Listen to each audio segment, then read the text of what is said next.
오늘 성경 말씀은 데살로니가 전서 5장 16절 한 절 말씀입니다. 데살로니가 전서 5장 16절 우리 다 같이 합독하십니다. 항상 기뻐하라. 항상 기뻐하시는 여러분의 인생 되시기를 예수 그리스도의 이름으로 축원드립니다. 오늘 말씀 제목은 인생 후반전을 기쁨으로 살아가는 법이라는 제목으로 데살로니가전서 5장 16절 말씀을 중심으로 말씀을 잠깐 상고해 봅니다. 사랑하는 성도 여러분, 오늘은 조금 특별한 이야기를 먼저 소개하고 말씀을 나누고자 합니다. 요즘 의학계와 노년학계에서 조이스펜, 다른 말로 기쁨 수명이라는 새로운 개념이 지금 현재 주목받고 있습니다. 의학계와 노년학계에서 말입니다. 미국의 노년학자인 캐리 범 나이트 박사가 제시한 개념입니다. 사람들은 오래 사는 것을 중요하게 생각합니다. 그래서 이 라이프 스팬, 수명을 얘기합니다. 그리고 오래 사는 것만으로는 부족하니까 헬스 스팬, 건강 수명을 이야기합니다. 그런데 범나이트 박사는 여기서 한 걸음 더 나갑니다. 오래 사는 것, 건강하게 사는 것만으로는 충분한가? 그리고 이렇게 묻습니다. 인생 후반부를 얼마나 기쁘고 의미 있게 살아가느냐? 그것을 표현한 말이 조이 스팬, 즉 기쁨 수명입니다.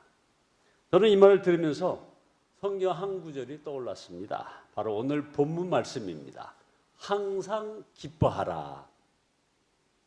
놀랍지 않습니까? 현대의 노년학자가 인생 후반부의 기쁨을 이해하기 훨씬 이전에 사도 바울은 이미 2000년 전에 그리스도인들에게 이렇게 말씀했습니다. 항상 기뻐하라.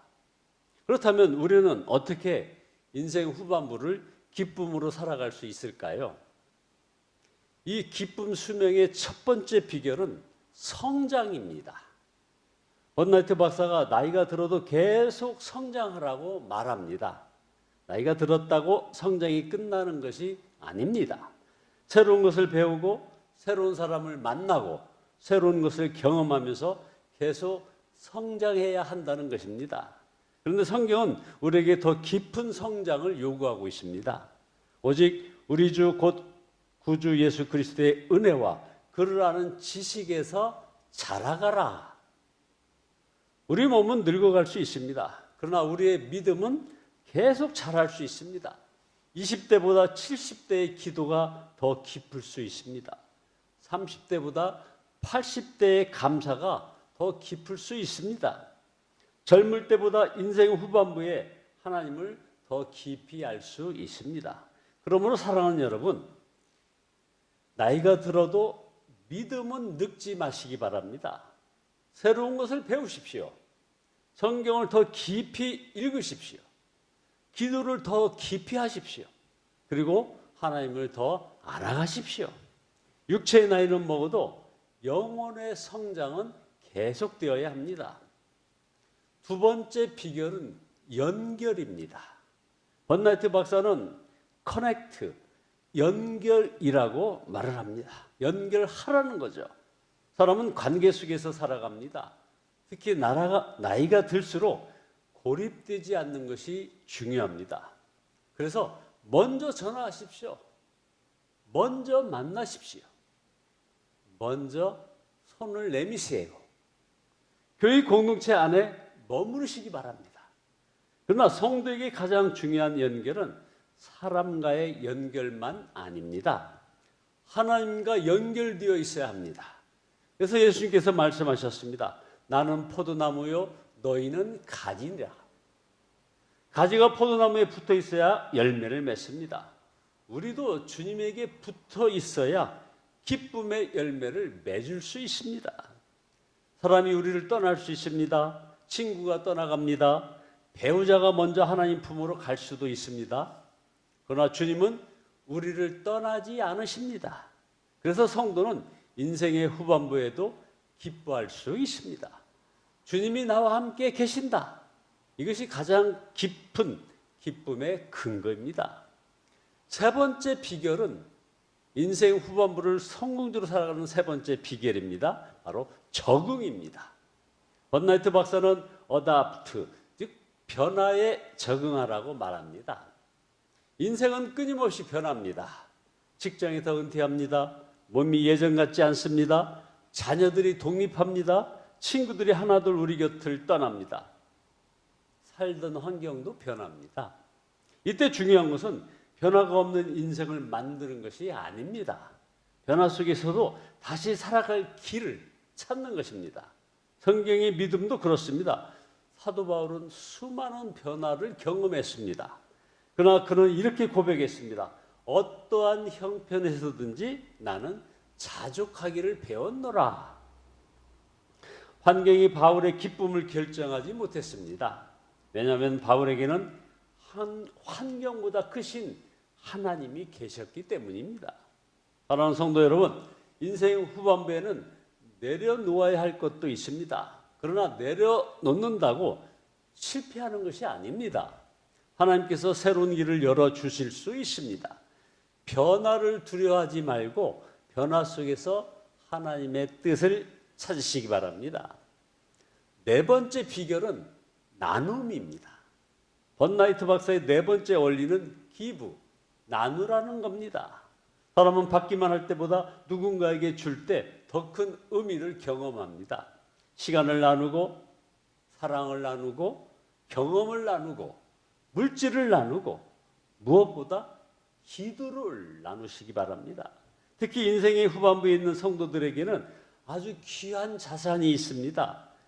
바로 인생의 경험입니다. 젊은 사람들에게 그냥 돈만 물려주지 마시기 바랍니다. 기도를 물려주세요. 재산만 물려주지 마시고 믿음을 물려주시기 바랍니다. 경험만 이야기하지 마십시오. 하나님께서 나의 인생을 어떻게 인도하셨는지를 이야기해 주시기 바랍니다. 그러면 우리 후반부 인생은 결코 쓸모없는 시간이 아닙니다. 오히려 다음 세대를 세우는 가장 아름다운 시간이 될 수 있습니다. 결론입니다. 기쁨에서 은퇴하지 마시기 바랍니다. 사랑하는 성도 여러분, 우리는 언젠가 직장에서 은퇴합니다. 직분에서도 내려올 수 있습니다. 그러나 기쁨에서는 은퇴하지 마시기 바랍니다.